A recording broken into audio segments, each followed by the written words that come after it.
will have a chance to avenge their tight loss to Caitlin Clark in the Fever from 2 weeks ago.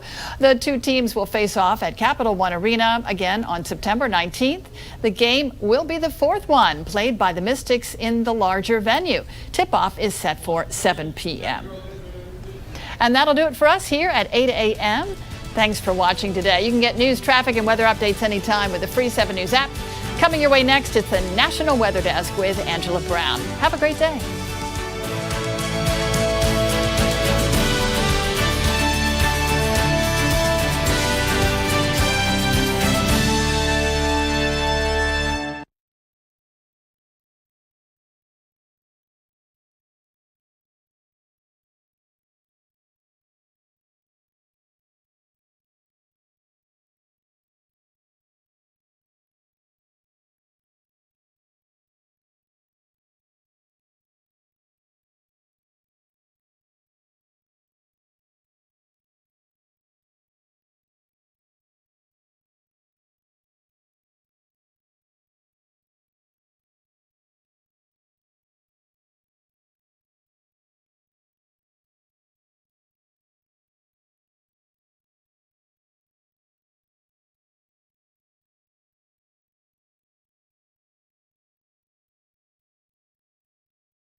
From our nation's capital.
Right now on the National Weather Desk.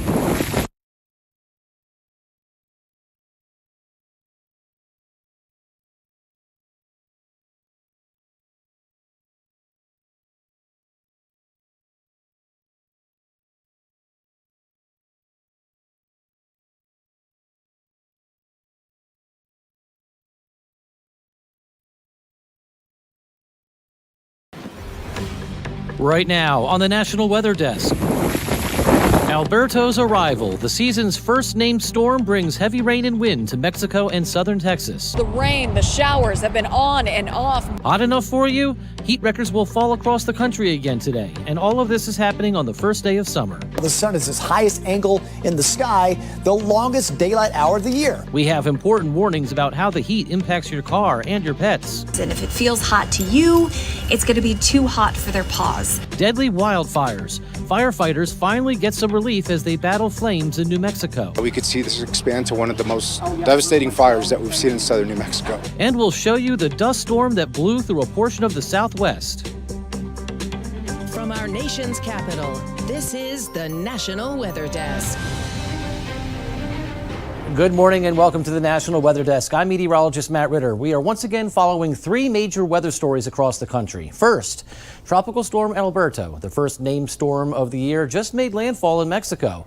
Across the Midwest and East, more than 86 million Americans are under heat advisories and records will be falling. And in New Mexico, wildfires are still burning out of control, destroying hundreds of homes. And we start with Alberto, which made landfall in northeastern Mexico this morning. Sustained winds are at 45 miles per hour. All watches and warnings were dropped earlier today for the Texas coast. But in Mexico, 3 deaths are now blamed on the storm. Alberto is expected to continue west over Mexico throughout the day.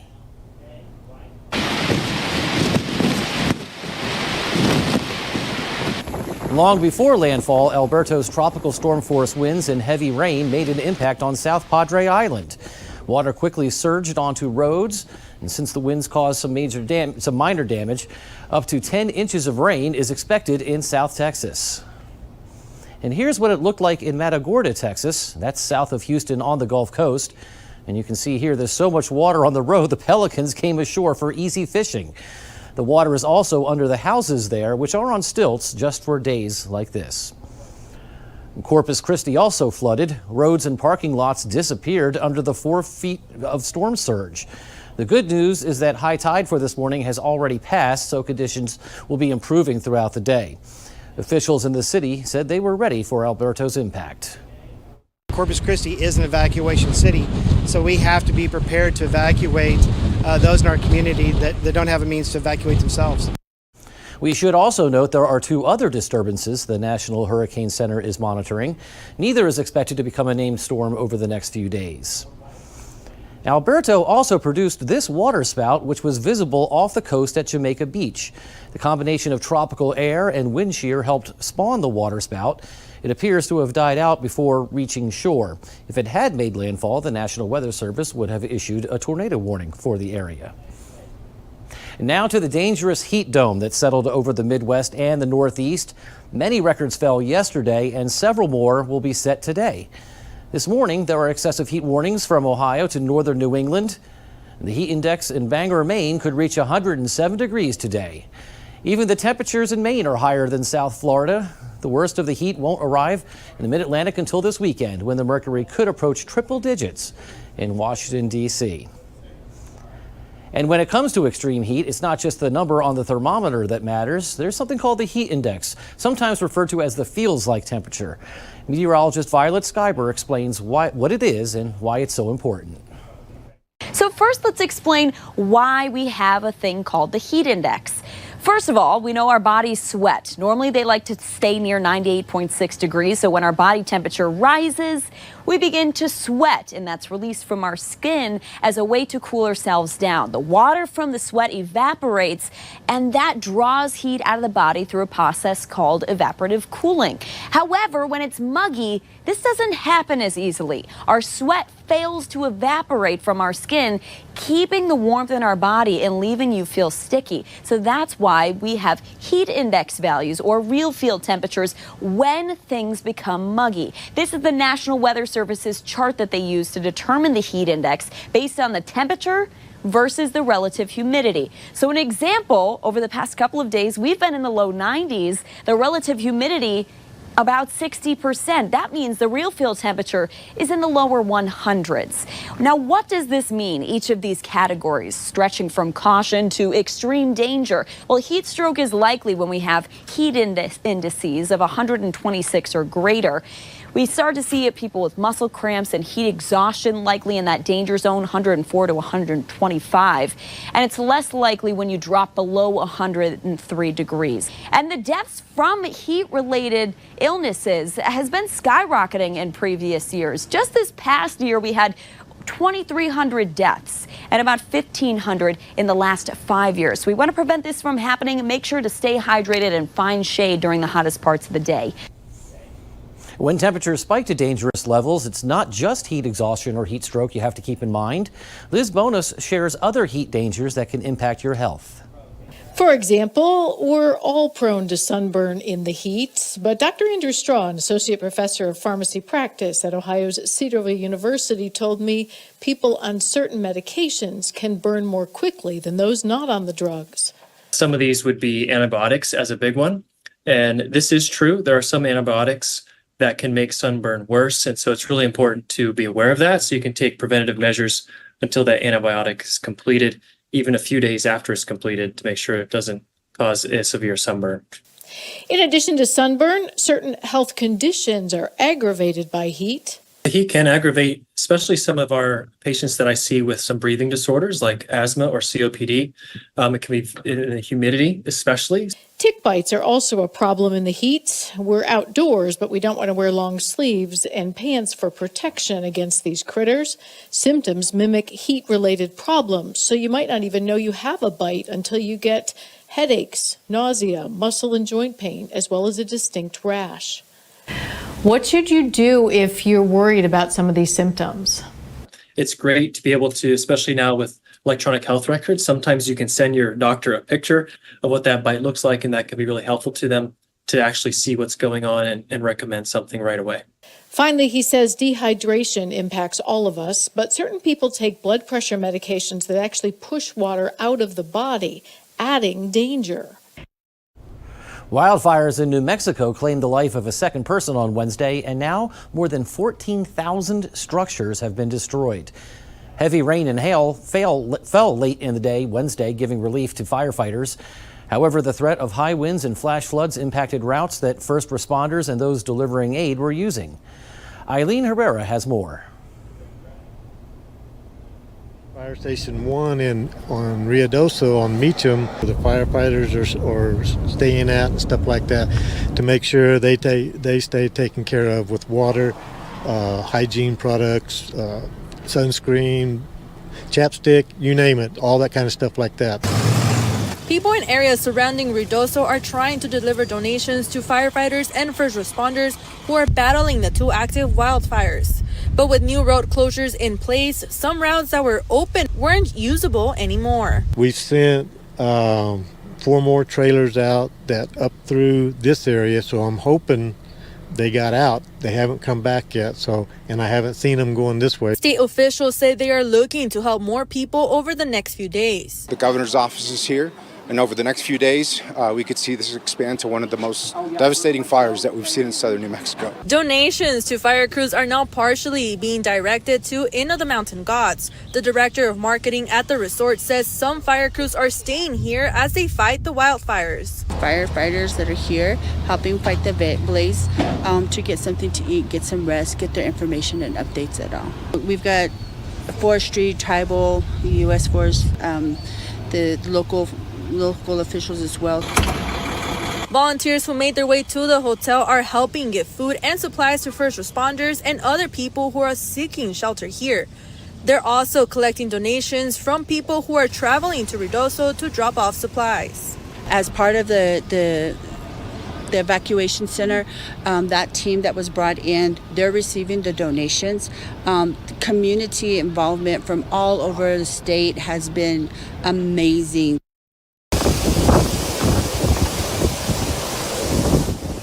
Fire wasn't the only problem in New Mexico. There was also this dust storm known as a haboob.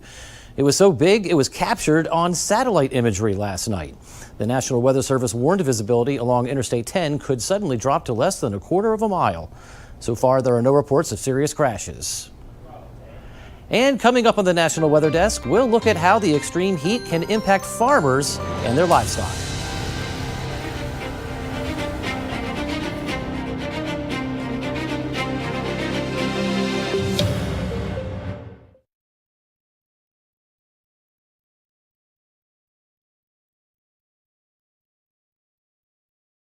I'm meteorologist Charlie Lopresti with Look at the Northeast. It's another hot one in the Northeast, and it's humid today with temps surging back into the 90s. We'll start with a lot of hazy sunshine in the Northeast today. That's about lunchtime. Temps in the 90s should be expected for just about the entire region. Notice some of those showers and thunderstorms firing up during the afternoon. Some of those may become strong to severe into the evening hours. Now, a front will bisect the Northeast on Friday, and again on Saturday, we'll get a wide range in temperatures. 70s to the north, 80s and 90s south. I'm Chief Meteorologist Gerard Bailey. Here's a look at the mid-Atlantic region. We are nice and dry for the next couple of days. In fact, we may not see any rainfall until we get closer to the end of the weekend. Between now and then, temperatures are going to rise up a lot along with the humidity. High of around 92 for your afternoon on Thursday. And as we head into Friday, temperatures still likely going to hit the mid-90s with the humidity on the rise too. The heat index will likely feel like it is in the upper 90s, close to 100. I'm meteorologist Vitas Reed. Here's a look at your southeast forecast highs for the day. Nashville, 93 degrees, a hot one in Tupelo at 93. Birmingham, 92 degrees. Atlanta, 90, 93 in Tampa. West Palm at 86 degrees. We do have plenty of sunshine over the southeast. It looks like we're still watching a few coastal showers moving in over parts of Florida, maybe southern Alabama. But this circulation here, kind of watching to see how that plays out over parts of southern Georgia and the Carolinas, bringing them a little rain.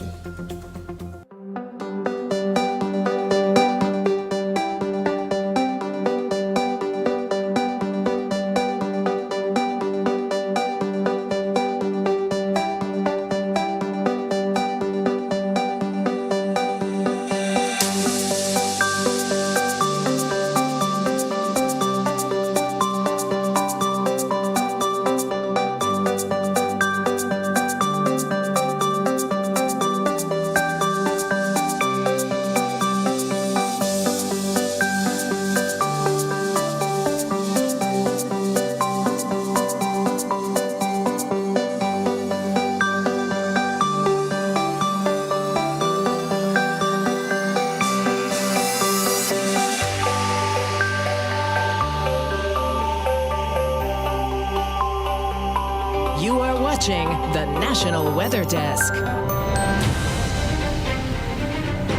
Well, along the edge of the heat dome, there is a threat of severe weather later today. There's a small area in Nebraska, but the bigger concern is New York and New England. Cities like Boston, Syracuse, and Portland could all see severe thunderstorms packing powerful and damaging wind gusts later on during the day today. Well, there are many dangers when it comes to extreme temperatures. Ryan Stockett is in Oklahoma and explains that temperatures don't need to be extreme to pose a real risk to young children left inside a car. Kids and car safety, Oklahoma is one of the worst states in the country for hot car deaths, ranking number 11 in the nation. We've documented at least 30 children that have died from hot cars in the state of Oklahoma. Amber Rollins with Kids and Car Safety says most hot car deaths happen when the parent or caregiver loses awareness that the child is in the back seat with them. About 55% of hot car deaths happen when a child is unknowingly left. A lot of times it's a sleeping baby. I reached out to EMSA to learn what people can do to make sure they don't make such a mistake. Anytime you get out of your car, even if, it's not something you would normally do, just make a habit of turning around, looking behind you, making sure that you're getting everybody out of the car with you. To help you develop that habit of opening the back door and looking before you lock every time, Rollins says to put an item that you cannot start your day without in the back seat. If you work on a laptop, that'd be a great thing to put back there. Or the key card to get into your work building. Another thing parents can do, another layer of protection, grab a reminder item, put that in the back seat. Rollins says that whenever you buckle your child into the car seat,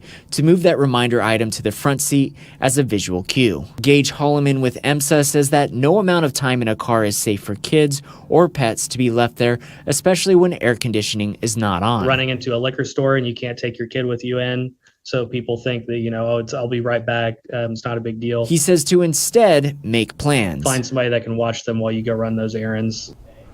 The heat can also have major impacts on your pet.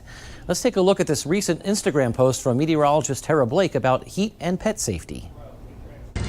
7 seconds. You hold your hand on the pavement or cement for 7 seconds, and if it feels hot to you, it's going to be too hot for their paws. The best thing to do is to have them walk in the grass. Sometimes they fight it a little bit. You can see me trying to direct mine over into the grass, but they still want to go back. The problem is, all of a sudden, the cement gets way too hot, way too fast. Look at some of these numbers. If we've got a 95-degree day, the concrete is at 125, asphalt 140, so never walk them in the road. But their paws can burn in just 5 minutes. So do your best to keep them safe and to keep yourself safe too. And if you're wondering how to know if there's any sort of damage, they will typically show you if they're starting to limp, if they are whimpering, and maybe not even moving at all. You want to get them inside immediately. The air conditioning is going to help to cool down their body temperature, but also run their paws under cool, gentle water that's going to help to relieve the pain. I'm meteorologist Tara Blake. We've talked about heat and pets, we've talked about heat and humans, but we've also got a concern about farmers. Meteorologist Garrett Haid has a look at what farmers are doing to keep their bovine friends safe when it's hot. And Steve Swenka says he commonly sees his cows out grazing during the cooler hours of the day, but by late morning as temperatures start to rise, they will quickly try to find cooler spots in the shade. And having adequate shade is really important for cattle. They tend to have a hard time dissipating heat since they don't sweat and rely heavily on breathing to cool down. And that means farmers have to be extra cautious to monitor their herds. You just have to be a little more diligent, keep a little better eye on things, practice good animal husbandry, just keep track because you know the potential for distress is there. You want to make sure that the cattle have plenty of water, shade, insect control, and just some of the basic things that might get overlooked when the temperatures are a little cooler. Unfortunately, this year, the excess rainfall has allowed for some big-time improvements in our drought conditions, leading to healthier pastures and more water in the streams, making a big difference when it comes to caring for herds of cattle. And while things might have improved a little bit as far as drought conditions are concerned, the heat is certainly something that many farmers across the Midwest are always hypervigilant about. Now, later today will mark the official start of summer. And as meteorologist Jeff Exline explained recently on Instagram, it's happening very early this year. Thursday, June 20th marks the start of summer in the Northern Hemisphere, with the summer solstice occurring at 4:50 in the afternoon Eastern Daylight Time. Fun fact for you, this is the earliest start to summer since George Washington was in the White House. You have to go all the way back to 1796. Well, the start of summer coincides with the sun's direct rays reaching their northernmost point in the Northern Hemisphere along the Tropic of Cancer. That's why we have the longest amount of daylight on the first day of summer. The sun takes its longest and highest path in the sky. So that means if you look at your shadow on the first day of summer, it'll be the shortest shadow of the year. Just the opposite. You'll have the longest shadow on the first day of winter. But the fun doesn't stop there. We have a full strawberry moon. Won't look like a strawberry, but it will be one of the lower moons of the year. That means it's going to look really large on the horizon. Technically full Friday, but you'll be able to see it Thursday through Saturday. Look at the southeastern part of the sky right after sunset to see that large moon rising. We have more weather content from our team of meteorologists on our social media accounts. You can find us on all your favorite platforms, including TikTok, YouTube, Instagram, Facebook, and X. Just search the National Weather Desk. California, where grape growers are asking community members for help in keeping the state's vineyards safe by learning about an invasive species yet to be spotted in California. It's called the spotted lanternfly. Leanne Denver has more. Aaron Lang's family began farming in what's now San Joaquin County back in the late 1880s. What we're looking at here is Zinfandel. These grapes will become wine for Lang Twins Winery and Vineyards in Acampo. Lang believes California's vineyards are a part of the state's character and must be kept safe. I'm looking for speckled light into the canopy so I can see light through there. That allows the sunlight to get on each one of those clusters during the day. He worries, though, in the months and years to come, a pest only known so far to be on the East Coast could infiltrate California vineyards like his if the public and ag community are not careful. If I was looking for a lanternfly, I would certainly be looking inside my canopy here and looking for one of these life stages. The troublesome spotted lanternfly has been identified in northeastern states. According to the state's Department of Food and Agriculture, live spotted lanternflies have not been found in California to date. The lanternfly feeds on trees and is known to love grapes. They can cause considerable damage to vineyards. Concern about the pests has grown since officials found egg masses at an agricultural inspection station in Truckee in March. Lang, as well as members of the California Association of Wine Grape Growers, want to make sure people know what the pests look like, the problems they could cause, and what to do if you think you've spotted one. And while live lanternflies have yet to be spotted in the state, Lang believes everyone must be proactive to keep them from coming. Time now for a short break, but first let's take flight over Emerald Isle, North Carolina.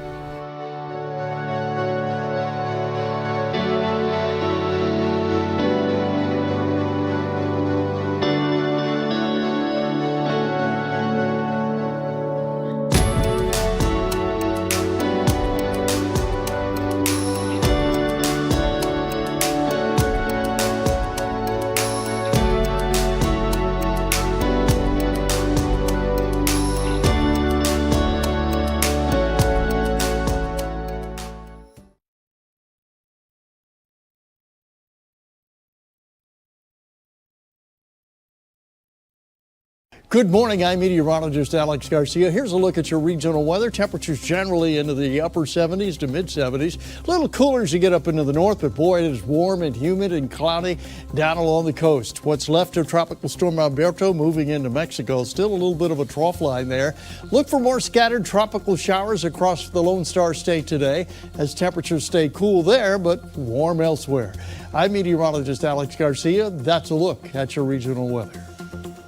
Well, hi there, everybody, and happy first day of summer. I'm meteorologist Shannon O'Donnell. We're kicking off the season, at least in the Pacific Northwest, with some sunshiny perfection for Seattle and Spokane. Both cities in the low 80s. We often joke that summer doesn't begin until the 5th of July in Seattle, but it actually showed up on time this year. It's already been in place for weeks around Phoenix, back into the triple digits there today. High pressure ruling things over the western U.S., and that's the scene from here.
The National Weather Desk.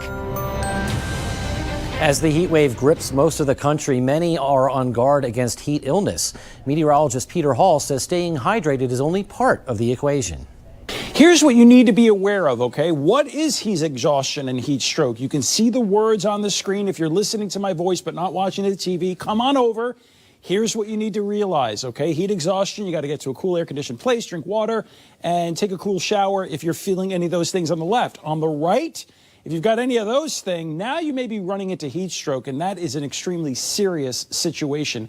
And part of the reason why we're spending so much time talking about the heat, believe it or not, heat-related deaths top the list of fatalities. I mean, it's just incredible. You might think, oh, it's got to be flooding, hurricanes, tornadoes, any of these other things. Nope. It's heat. It can be very dangerous. We invite you to watch our special Superstorms, which takes a close look at the 2024 hurricane season. Either scan the code on your screen or head over to our YouTube page. We look at why this season could be so active and examine the role new technologies are playing in hurricane forecasting.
so much for joining us. I'm meteorologist Matt Ritter. Make it a great Thursday, and we'll see you